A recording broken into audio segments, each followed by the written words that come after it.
Graça e paz, irmãos. Boa noite a todos. Abram suas Bíblias no Salmo de número 11. Salmos 11.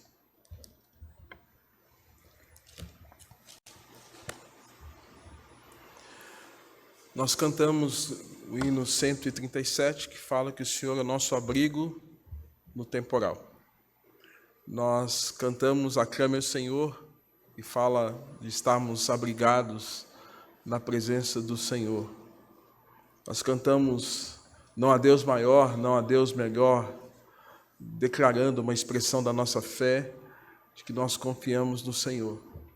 Nós lemos os Romanos capítulo 11, 33 a 36, que declara e quão insondáveis e quão inescrutáveis são os caminhos que Deus tem para a raça humana, para cada um de nós, e que ninguém pode conhecer a mente do Senhor, mas sabemos que todas as coisas contribuem para a glória dele, porque dele, por ele e por meio dele são todas as coisas. Portanto, esse texto que nós estaremos adentrando, as pregações dentro do livro de Salmos, tem a ver com o que nós cantamos, que nós declaramos aqui, que fala de Deus como nosso refúgio. E nós vamos ler juntos do verso 1 ao verso de número 7. Leemos. No Senhor me refugio, como dizeis, pois a minha alma foge como um pássaro para um monte, porque eis aí os ímpios armam o arco, dispõem a sua flecha na corda, para as ocultas dispararem contra os retos de coração. Ora, destruídos os fundamentos, que poderá fazer o justo? O Senhor está no seu santo templo. Nos céus tem o Senhor o seu trono. Os seus olhos estão atentos, as suas pálpebras sondam os filhos dos homens. O Senhor põe à prova os justos e ao ímpio, mas ao que ama a violência, a sua alma o abomina. Fará chover sobre os perversos brasas de fogo e enxofre, vento abrasador será a parte do seu cálice. Porque o Senhor é justo, ele ama a justiça, os retos lhe contemplarão a face. Senhor Deus, nosso Pai, fala ao nosso coração pela Tua palavra.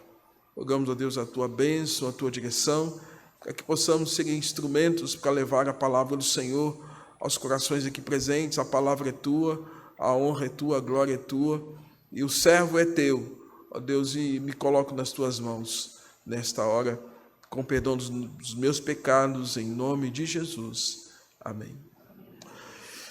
Irmãos, Salmos são canções sacras do povo hebreu e apresentadas por meio de poesias. Temos 150 expressões dessas poesias. A música é a linguagem das emoções, dos sentimentos. Cantamos aqui com o coral Justo é o Senhor, hino maravilhoso. Desde a minha adolescência cantei esse hino. Cantamos cânticos, hinos tradicionais, cânticos contemporâneos, e que expressam exatamente a poesia, uma mensagem, uma melodia, mas o mais importante é uma mensagem. Os salmos, portanto, são melodias, mas também são mensagens. Nós não temos as melodias cantadas naqueles dias, mas temos a letra daquilo que nos restou, daquilo que foi inspirado e separado para que chegasse até nós, através das Escrituras. Temos salmos de Moisés, por exemplo, Salmos 90. Sempre citamos esses salmos em dias de aniversário. Ensina-nos a contar os nossos dias, para que alcancemos um coração sábio. Foi Moisés quem escreveu esses salmos. Salmos de Davi. Davi compôs cerca de 63 salmos. Salmos de Asaf, um diretor, um supervisor, que compôs 12 salmos. Salmos de Emã, salmos de Etã, filhos de Corá, pelo menos 10 deles. Salmos de Salomão, pelo menos 2 deles. 72, 127, em sequência, o Salmo 128. Alguns outros salmos anônimos. A cronologia dos Salmos, então, irmãos, esses livros que estão praticamente no centro da Bíblia, no meio da Bíblia, vem de Moisés até o período babilônico, cerca de 1445 anos antes de Cristo. E o tema dos Salmos é a alma humana. O tema dos Salmos é a alma humana, sobretudo na presença de Deus. O propósito dos Salmos é dirigir o povo de Deus em seus louvores e suas orações, orientar, guiar e ser um estímulo, um alimento.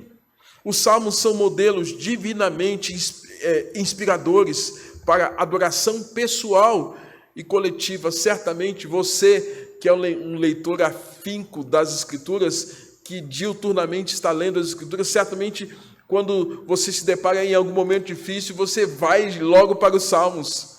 Parece que naqueles momentos difíceis da vida, nós recorremos aos Salmos. Nas horas difíceis, nas horas de tempestade, nas horas de tribulação, de provação, de angústia, nós recorremos aos Salmos. Certamente cada um de nós tem um Salmo de preferência.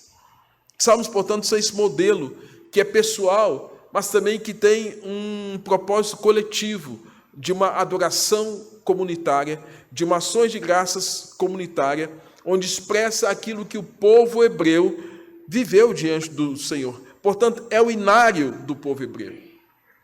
Os salmos, irmãos, eles podem ser divididos em 5 partes, didaticamente, do Salmos 1 até os Salmos 41, nós poderíamos identificar como salmos doutrinários, com um cunho mais de fundamentação doutrinária, para elevar o conteúdo, o conhecimento de Deus, os atos soberanos de Deus sobre a vida dos seus leitores.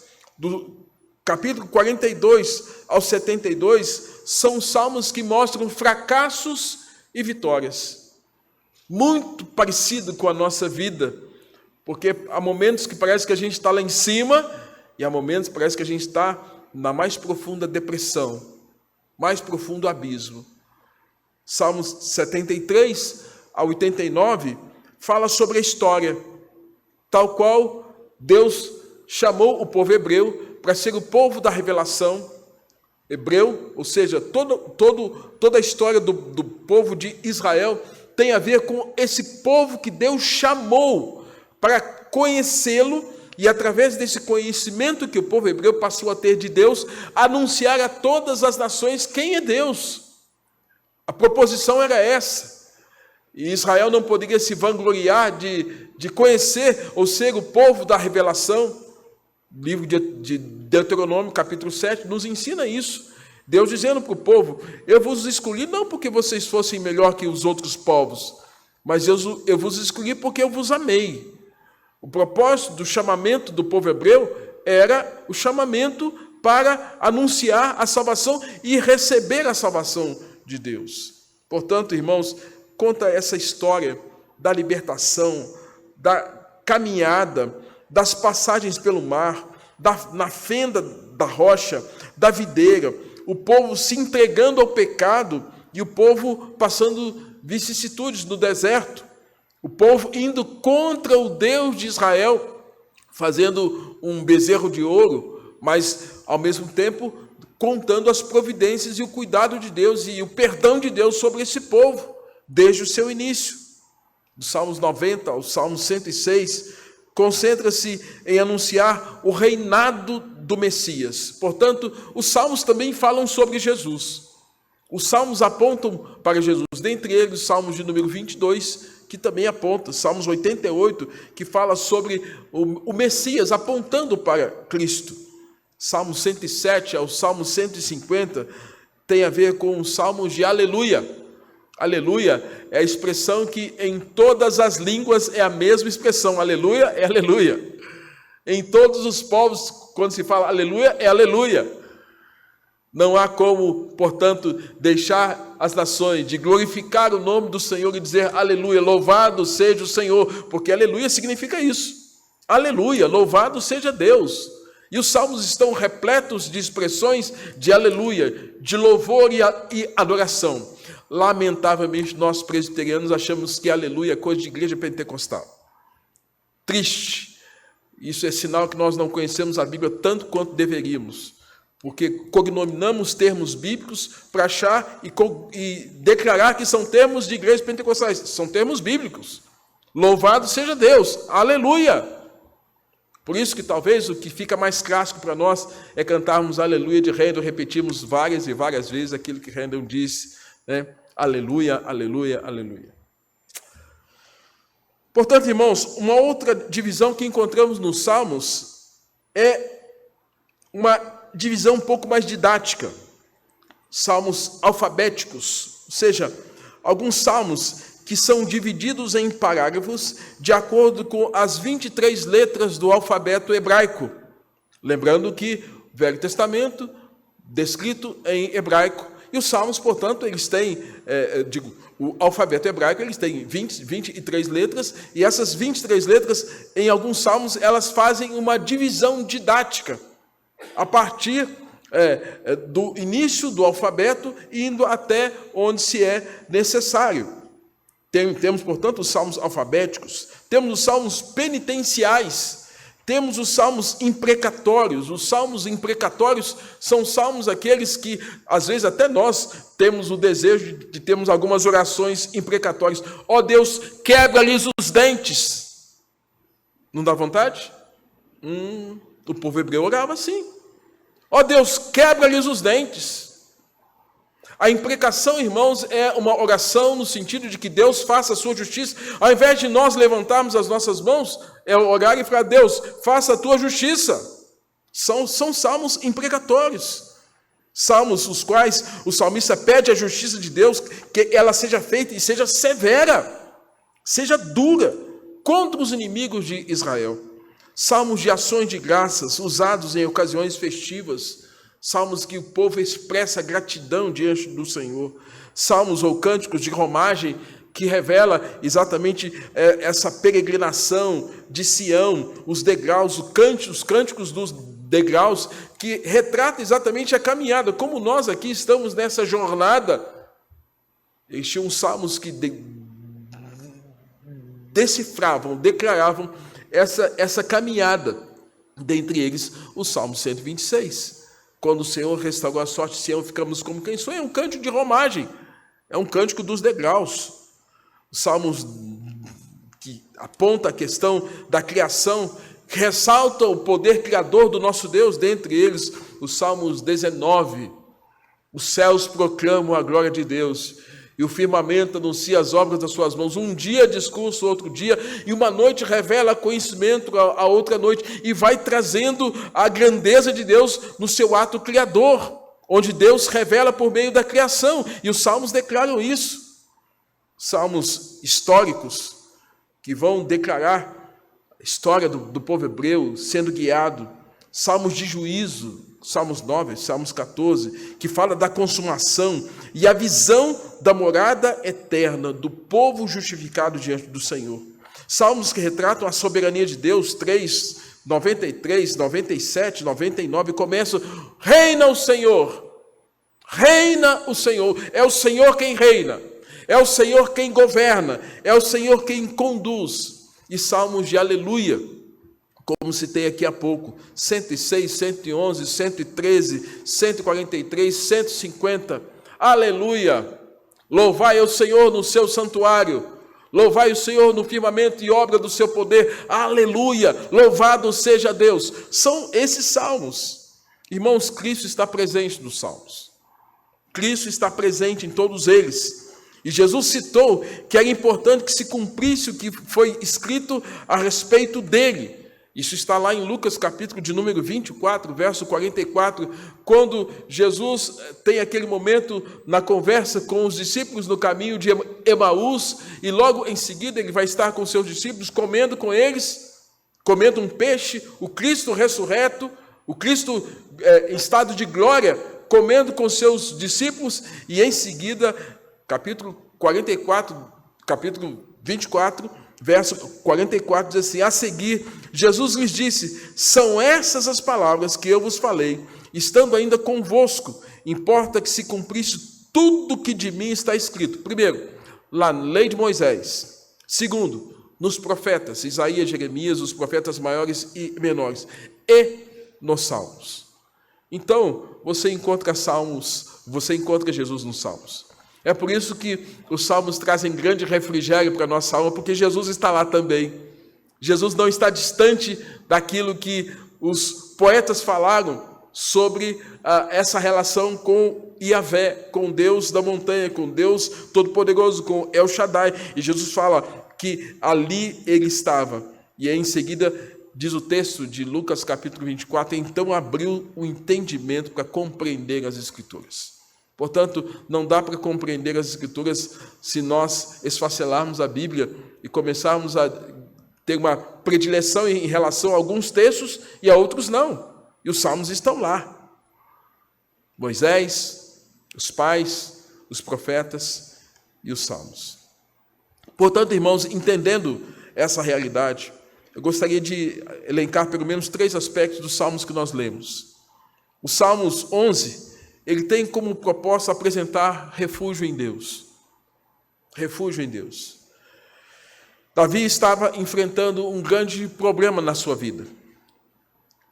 O fato de Deus ter levantado Davi na sua adolescência, isso trouxe, a princípio, um grande problema na sua casa, porque menosprezaram a figura de Davi como um adolescente que poderia enfrentar Golias.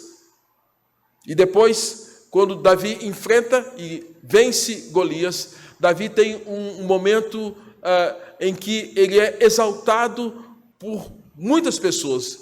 E as mulheres que gostam de cantar começaram a cantar. Saul matou milhares, Davi matou 10 milhares. E essa música começou a incomodar. Saul matou milhares, Davi seus 10 milhares. Não sei se a melodia era essa, viu, irmãos? Estou inventando aqui. Mas o fato é que isso incomodou tremendamente o rei Saul, de forma que Saul agora, na sua insegurança, começa a ter um ciúmes de Davi e começa a pensar num estratagema para eliminar Davi como seu oponente, como seu adversário. Porque Davi alcançou uma proeminência pela vitória sobre Golias e alcançou um destaque entre os seus familiares, entre o povo hebreu, onde as pessoas estavam falando muito mais de Davi do que de Saul. Lembrando, irmãos, que Saul era aquele rei que até então foi ungido pelo profeta Samuel para ser aquele instrumento de Deus quando o povo pediu um rei. Não era plano de Deus, mas o povo vai até Samuel e pede um rei. E Deus diz, olha, tudo bem, se vocês não querem o meu governo direto sobre vocês, eu vou dar um rei. E Deus então deu um rei.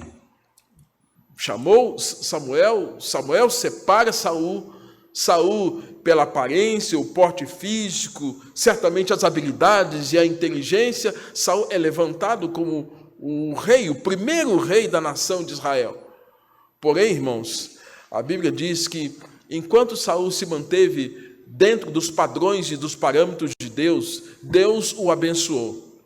Mas em momentos de insegurança, momentos de dúvida, de incerteza, Saul foi aquele rei que, ao invés de recorrer a Deus, ele se amedronta. Via de regra, o que aconteceu quando o gigante Golias afrontava diuturnamente o povo hebreu, confrontando o Deus dos hebreus. E Saul era o rei, amedrontado em sua casa. Depois que ocorre a morte do profeta Samuel, as Escrituras vão nos ensinar, irmãos, que Saul, então, ele fica em desespero. Parece-me que Samuel era o ponto de apoio para o rei Saul. O rei Saul, então, que agora não tem mais o profeta Samuel, se vê na condição de fazer algo que aborrecia o coração de Deus, que entristecia o coração de Deus. No livro de Deuteronômio, nós temos momentos nos quais Deus diz as mais variadas abominações, as quais ele não queria ver, em hipótese alguma, no meio do povo dele, no meio dos judeus, no meio do povo da aliança. Em um desses momentos, lá no livro de Deuteronômio, Deus tem como abominação qualquer pessoa que se levantasse para consultar os mortos. E essa abominação não deveria ser praticada por nenhum judeu. E, queridos, talvez por influência e assimilação cultural, pela influência dos outros povos, sabe aquela ideia de que, o meu vizinho falou que Saul vai buscar direção na pitonisa de Endor, uma macumbeira, uma feiticeira, alguém que não estava atrelado à vontade soberana de Deus, e muito pelo contrário, Deus se aborrecia, e Deus diz que traria duras ações contra esses que se levantavam para produzir objetos de culto, artífices, bem como para esses que eram videntes, agoreiros, feiticeiros, e é descrito também lá no livro de Apocalipse que tais pessoas não adentrarão ao reino dos céus. E a Bíblia, portanto, irmãos, mostra que Saul é esse rei em desespero, e quando ele vê Davi crescendo, Davi se desenvolvendo, ele faz de tudo para matar Davi. Aquele adolescente que lhe deu suporte quando lhe era necessário enfrentar Golias, agora se torna um obstáculo, uma pedra no sapato. E é exatamente nesse momento que Davi está escrevendo os Salmos 11. Ele está fugindo de quem? De Saul. Saul, irmãos, representa o mal. Saul representa uma situação adversa. Saul representa um momento de opressão, de angústia. Saul representa, agora que ele está averso às coisas de Deus, fazendo tudo aquilo que é contrário. Saul não é mais esse homem que estava debaixo da direção de Deus, agora ele é um oponente. A partir do momento que Saul faz essa aliança com a pitonisa de Endor, Saul é um apóstata, Saul é um antideus, é um anti-Iavé, é um anticristão, é um anti-palavra, é um anti-lei, porque ele está vivendo longe dos princípios do Senhor. E é exatamente nesse momento que Davi, então, está buscando refúgio. O fato de Davi ter sido um jovem conhecido, as pessoas sabiam que Saul estava em seu encalço. E a primeira afirmação que ele faz, no capítulo de número 11, quando ele diz assim: no Senhor me refugio. No Senhor me refugio. A questão aqui é que as pessoas próximas a Davi, quando viram o que ele estava passando, lhe deram um mau conselho. E o mau conselho que vem sobre Davi é: Davi, Saul está em seu encalço, foge, vai embora, não fique aqui, não esteja entre nós. Irmãos, o conselho que é dado a Davi é um conselho de ímpios, de pessoas que não conheciam o Deus de Davi. E eles argumentam ainda: eis aí os ímpios armam um arco, dispõem a sua flecha para dispararem contra os retos de coração. Davi, você não tem medo disso? Aqui, irmãos, a questão é que os ímpios diziam a Davi: proteja-se, vá embora, não fique aqui. Davi, então, foi orientado a buscar autoproteção. Davi é recomendado a encontrar estratégias humanas para sair daquela situação crítica. Repito, Davi estava sendo orientado, estimulado a buscar estratégias humanas para sair daquela situação crítica. Irmãos, o exercício da nossa fé, ela passa pelo fato de não buscarmos em nós mesmos e nem por nós mesmos artifícios, estratégias para que nós busquemos a autoproteção sem estarmos aliados a Deus. Corremos o grande perigo de muitas vezes tomarmos decisões em busca da autoproteção. Eu preciso proteger o meu eu preciso proteger a minha vida, eu preciso me proteger. Eu não quero saber o que Deus pensa. A recomendação que foi dada a Davi foi essa. E Davi está dizendo: no Senhor me refugio. No Senhor me refugio. É interessante que no Salmo de número 55, é um salmo que também foi escrito por Davi, é um salmo correlato a essa situação. Quando diz, ele está perplexo em algum momento da vida de perseguição, e a perseguição agora não era somente de Saul, mas no Salmo 55 era o próprio filho. Era o filho, seu filho, que o perseguia, Absalão, um jovem bonito, viçoso, que agora, aborrecido com o pecado do pai, disse o seguinte: o que meu pai fez escondido, eu vou fazer às claras, vou levar as prostitutas para o centro de Jerusalém, vou armar uma tenda e vou me unir às mulheres, às concubinas de meu pai. Davi, irmãos, está fugindo do capítulo 55, não só de Saul, mas agora está fugindo do filho, que estava no encalço, querendo matar o pai de todo jeito. E Davi, diz o texto, estava perplexo, estava perturbado por causa da opressão e a calamidade trazida pelo ímpio, a ponto de seu coração estremecer, sentir temor e se apoderar dele. Então Davi diz o seguinte, olha só a fala dele, até poética.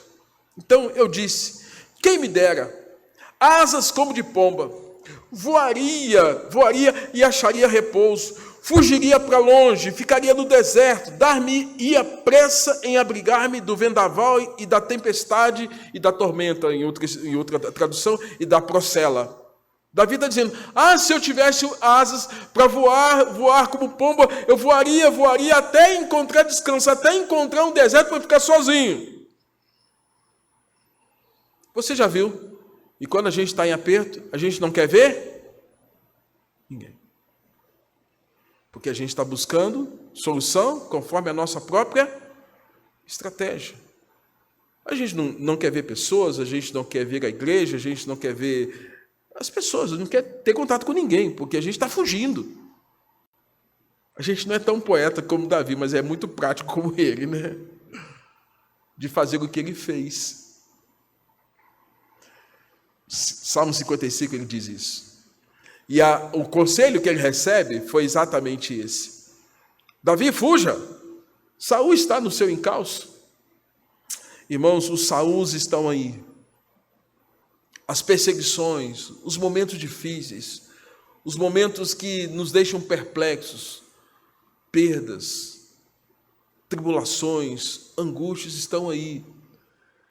E a grande questão aqui que eu vejo nesses salmos é que Davi, apesar de usar toda essa linguagem, visto que Atos capítulo 13 diz que Davi era um homem segundo o coração de Deus, o grande diferencial de Davi é que, apesar de pensar muitas vezes dessa forma, ele não permanecia dessa forma, mas ele se arrependia e com um coração contrito, sobretudo depois que ele passa pela experiência de 2 anos de esconder o pecado de adultério com Batseba, da morte da criança, Davi agora não tem mais como ficar escondendo as coisas de Deus. E ele tem que mostrar a sua dor, a sua ferida.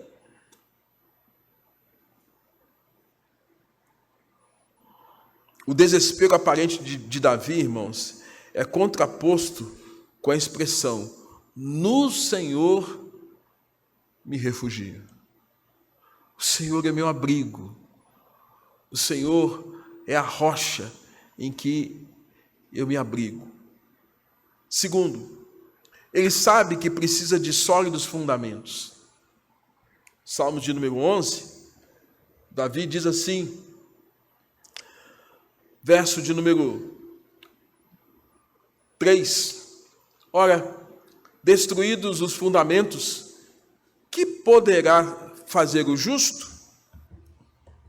Irmãos, como um judeu, Davi conhecia a lei, conhecia os fundamentos dados por Deus através do Pentateuco, os 5 livros da lei, Gênesis, Êxodo, Levítico, Números e Deuteronômio.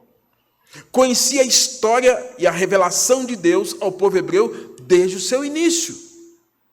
E como um rei, conhecedor, inteligente, perspicaz, sobretudo com a unção de Deus que torna o indivíduo ainda muito mais atento, Davi conhecia isso tudo. Davi conhecia a provisão de Deus e confiava na providência de Deus. Apesar disso, sabia que o povo hebreu é o povo da aliança dada a partir do Sinai, quando Deus chama Moisés. Portanto, conhecia os 10 mandamentos, conhecia os 5 livros da lei, conhecia os pais, conhecia os profetas. E naquele contexto, irmãos, toda a revelação de Deus dada até então era a base da fé hebraica. Era por esta lei que o Senhor restauraria a alma humana. Salmos 19, a lei do Senhor é perfeita e ela restaura a alma. E aí ele diz, uma vez que os fundamentos fossem solapados, o justo não tinha como se apegar às coisas do eterno. Se os fundamentos forem solapados, não tem como se apegar às coisas do eterno. Portanto, irmãos, sem fundamento, a base da fé fica colapsada. Eu vou repetir. Sem fundamento, a base da fé fica colapsada. E nós podemos ver isso nas palavras de Jesus, em Mateus capítulo 7, no Novo Testamento. Quando Jesus conta a seguinte história, que havia 2 construtores, 2 tipos de homens, 2 tipos de pessoas. Primeiro, aquele que constrói a casa sobre areia. É o sujeito que constrói a casa sobre uma terra, uma areia, uma base não muito sólida. O segundo sujeito é aquele que constrói a casa sobre a rocha. Como eu sou de Minas, minha esposa de Minas, Minas é muito acidentado. Nós brincamos lá que quem não mora na descida do morro, mora na subida do morro, mora no morro, não tem jeito. Belo Horizonte, então, mais ainda. Belo Horizonte é uma grande bacia. O Nenê esteve lá esses tempos, deve se lembrar bem de Belo Horizonte. E Belo Horizonte, quando chega esse período de chuva, agora, irmãos, é um desespero absurdo, porque o relevo acidentado da cidade, o estado de Minas em si, faz com que as chuvas e os barrancos fiquem bem expostos à queda. E para a tristeza de muitos de nós, visto que a condição social, a pobreza, faz com que as pessoas construam as casas naqueles penhascos que você está vendo que vai cair. Vai cair. Em algum momento vai colapsar.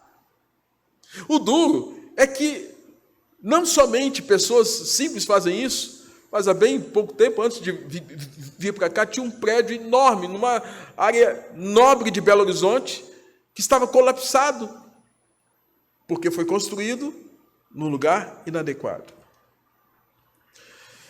Irmãos, princípio de engenharia, me parece que quem já foi nos Estados Unidos sabe que aquela região de Manhattan, ela é sólida, ela tem muita rocha. Por isso, os arranha-céus que tem ali, dentre eles, aquele que caiu, o World Trade, né? E outros mais, né? Empire State, que tem ali também, e outros prédios, Edge, que são prédios altíssimos, altíssimos. E eu ficava impressionado, como é que ali tem rocha, está sedimentada em torno de rocha. Por isso aqueles prédios tão altos ali. Irmão, Jesus, o mestre dos mestres, e também era engenheiro, sabia construção, sabia de tudo, ele sabe de tudo. Quando ele conta esta parábola, ele está nos ensinando que a vida construída sobre lugar que é inadequado vai ter problema, vai colapsar. E o que constrói a casa sobre a areia estão sujeitos aos ventos, às chuvas, às enxurradas. O que constrói a casa sobre a rocha também sujeito aos ventos, às chuvas e às enxurradas. As condições são as mesmas. E vamos pensar do justo com o ímpio. O diferencial é a base. O diferencial é o que se tem por baixo. O diferencial é onde foi construído o alicerce. E percebam que Davi está falando a mesma coisa que Jesus falou. Ou seja, Jesus está falando a mesma coisa que Davi está dizendo no capítulo de número 11, quando ele diz, o verso 11, que Deus põe à prova o justo e põe à prova o ímpio. Vai vir chuva forte, vai vir enxurrada e vai vir vento forte na casa do justo e na casa do ímpio. E o Salmo de número 11, ele está dizendo que Deus põe à prova. Queridos, é interessante isso. Em que o ímpio se sustenta? No seu bem? Na sua força? No seu nome? Na sua riqueza? Uma das atribuições do pastor é fazer ofício fúnebre. E ao longo desses últimos anos, eu vou pôr aqui nos últimos 4 anos, eu tenho feito muito ofício fúnebre. Pessoas próximas, desconhecidas e até mesmo de familiares. Mas exatamente nesse momento é que é perceptível o comportamento de uma família que tem um fundamento em Cristo e a família que construiu a casa sobre areia. É lógico, é muito evidente, é latente, é gritante.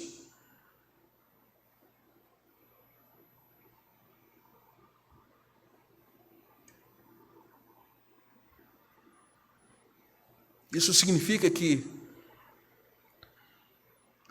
onde tem a base em Cristo, no fundamento, tem consolo, tem conforto, tem temperança, equilíbrio, tem choro humano, tem dor. Quando meu pai morreu, eu chorei muito.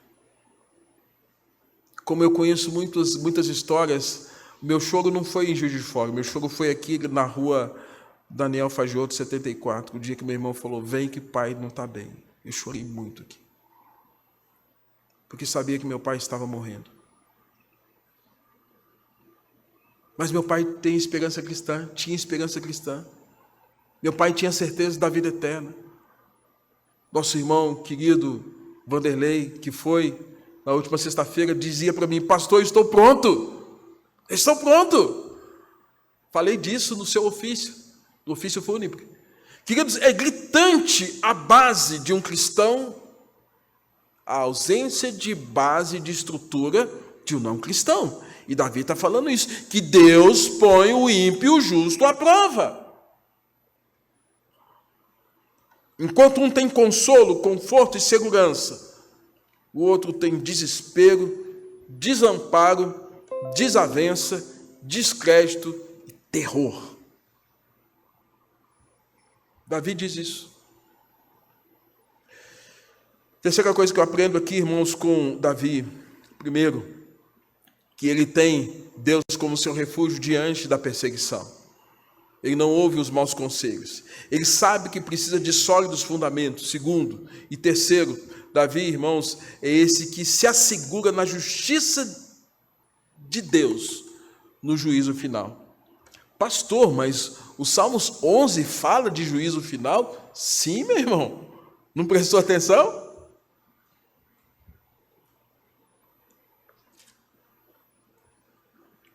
Verso 6. Fará chover sobre os perversos. O quê? O que está escrito aí, irmão?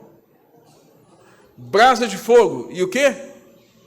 Enxofre. E vento abrasador. Onde é que tem enxofre? Certamente alguns lugares do mundo tem, né? O Brasil também produz, tem bastante. Mas a Bíblia fala de enxofre, fala de fogo abrasador como inferno. Aqui ele diz, fará chover sobre os perversos brasas de fogo e enxofre, e vento abrasador será parte do seu cálice, o cálice da ira de Deus. O cálice da ira de Deus. Porque o Senhor é justo, ele ama a justiça, os retos lhe contemplarão a face.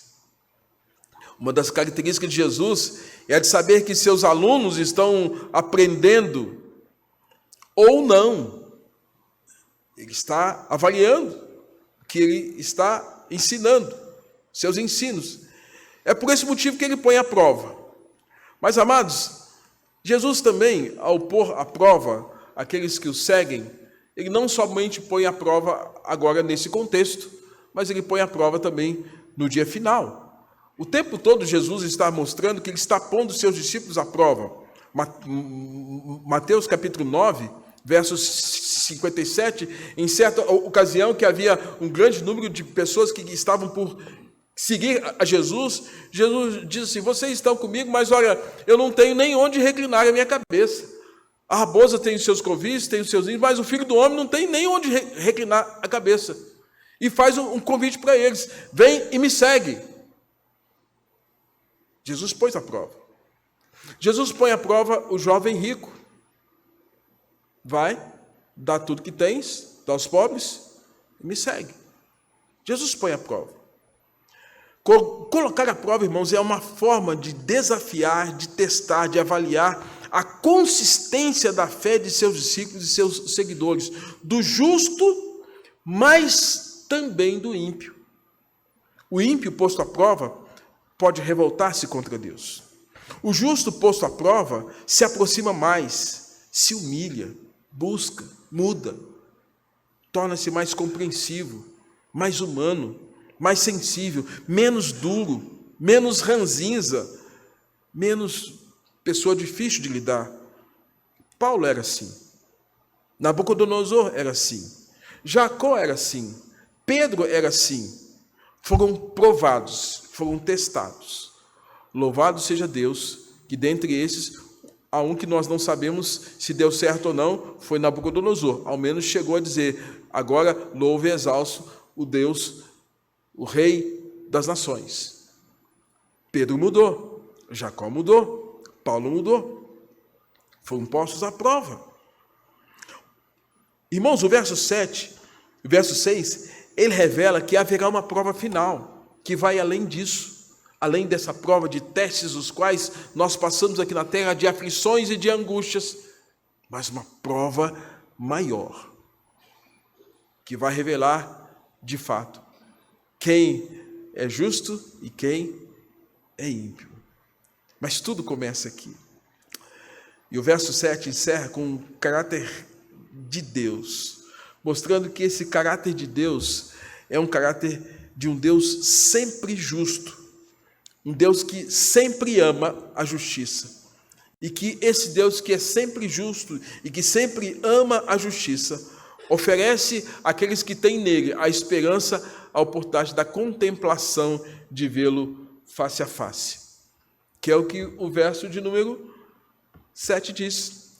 Porque o Senhor é justo, ele ama a justiça, e os retos lhe contemplarão a face. A face.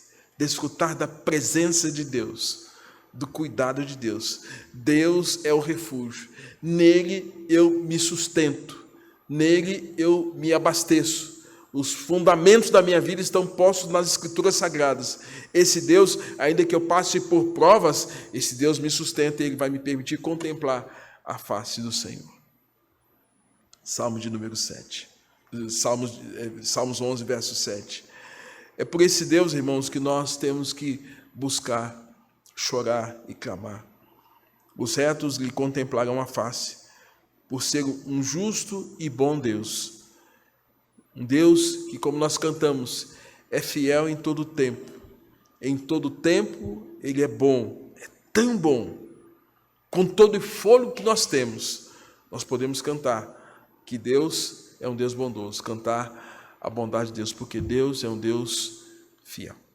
Que o Senhor nos abençoe e que, ao lermos os salmos, recebamos os benefícios, as bênçãos que advêm da palavra do Senhor para o nosso coração.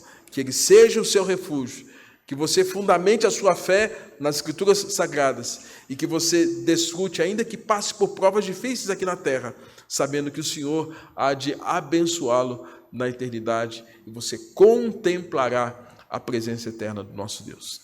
Ouçamos, irmãos, o conjunto coral cantando mais um hino. Vamos cantar agora Nas Tuas Mãos e nós estaremos nos preparando para a ceia do Senhor.